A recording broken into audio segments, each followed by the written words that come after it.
Hello दोस्तों, नमस्कार। एक बार फिर स्वागत है आपके अपने चैनल पर। और आज हम करने वाले हैं एक्सरसाइज 1.2 के जो क्वेश्चन आपके रह गए थे। ठीक है। और क्वेश्चन नंबर 4 तक हमने कर लिया था। क्वेश्चन नंबर 5, क्वेश्चन नंबर 6 और क्वेश्चन नंबर 7 आपका रह गया था। ठीक है। तो आज की इस वीडियो में हम कंप्लीट कर लेंगे इस एक्सरसाइज को, और नेक्स्ट वीडियो में हम नए जो कंसेप्ट आपके नए एक्सरसाइज के होंगे वो करेंगे। ठीक है। तो चलिए देखो, यहाँ पे आपका क्वेश्चन पूछा गया है कि किसी भी प्राकृतिक संख्या के लिए, ठीक है, आपका 6 का पावर n 0 पर समाप्त तो हो सकता है क्या। ठीक है। तो आपको ये बताना है कि किसी भी संख्या n के लिए, ठीक है, n का कोई भी वैल्यू ऐसा होगा जो 6 का पावर n 0 पे समाप्त करेगा। ठीक है। तो यहाँ पे आपको ये बताना है।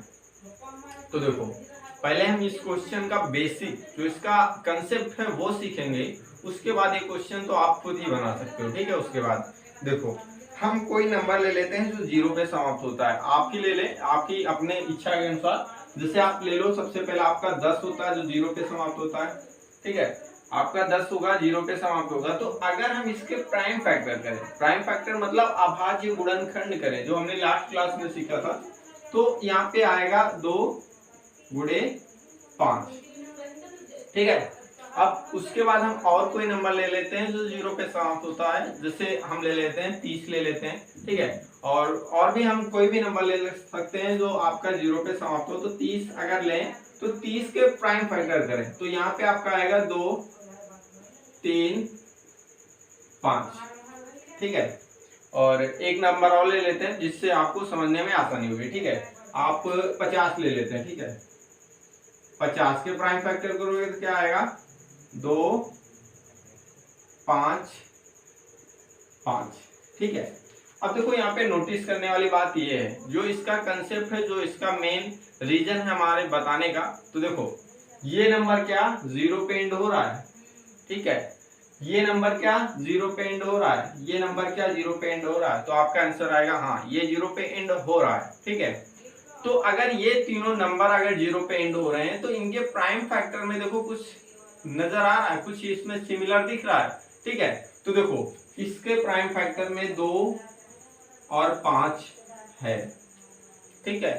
इसके प्राइम फैक्टर में 2 और 5 है। और जो आपका 50 का प्राइम फैक्टर है उसमें भी आपका 2 और 5 है। ठीक है। तो यहां से आपका ये रिजल्ट निकल के आया कि अगर कोई नंबर 0 पे समाप्त हो रहा है तो उसके प्राइम फैक्टर में 2 और 5 का होना अनिवार्य है। ठीक है। क्या होगा, 2 और 5 का होना अनिवार्य है। तो अब देखो, हम क्वेश्चन को करेंगे और क्वेश्चन आपका आसानी से बन जाएगा। अगर हम 6 की पावर n को ऐसे लिखें प्राइम फैक्टर में, तो क्या ये ऐसे लिखा जा सकता है। तो आप कहोगे हाँ बिल्कुल लिखा जा सकता है, क्योंकि हम 6 को प्राइम फैक्टर के रूप में तोड़ दिए। ठीक है। और पावर है तो पावर हम लगा देंगे, क्योंकि यहाँ पे 2 × 3 का होगा, 6 के बराबर होगा, तो 6 का पावर n फिर से हो जाएगा। अब देखो, क्या इसके प्राइम फैक्टर में 2 और 5 उपस्थित है। ठीक है। क्या इसके प्राइम फैक्टर में 2 और 5 उपस्थित है। तो आपका आंसर आएगा नहीं। क्यों नहीं, क्योंकि ये नंबर 0 पर समाप्त होगा ही नहीं। ठीक है।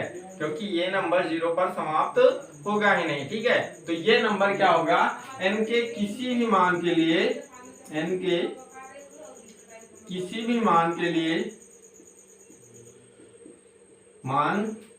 लिए 6 का पावर n 0 पर समाप्त नहीं होगा। ठीक है। समाप्त नहीं होगा। ठीक है। और इसी तरीके से आपके कितने भी नंबर दे दिए जाएं, जो इसमें अगर 2 और 5 के प्राइम फैक्टर नहीं है तो वो 0 पर समाप्त कभी नहीं होगा। ठीक है। तो इस प्रकार से ये क्वेश्चन आप आसानी से बना सकते हो। तो आई होप ये क्वेश्चन आपको समझ में आ गया होगा। तो चलिए देखते हैं क्वेश्चन नंबर 6।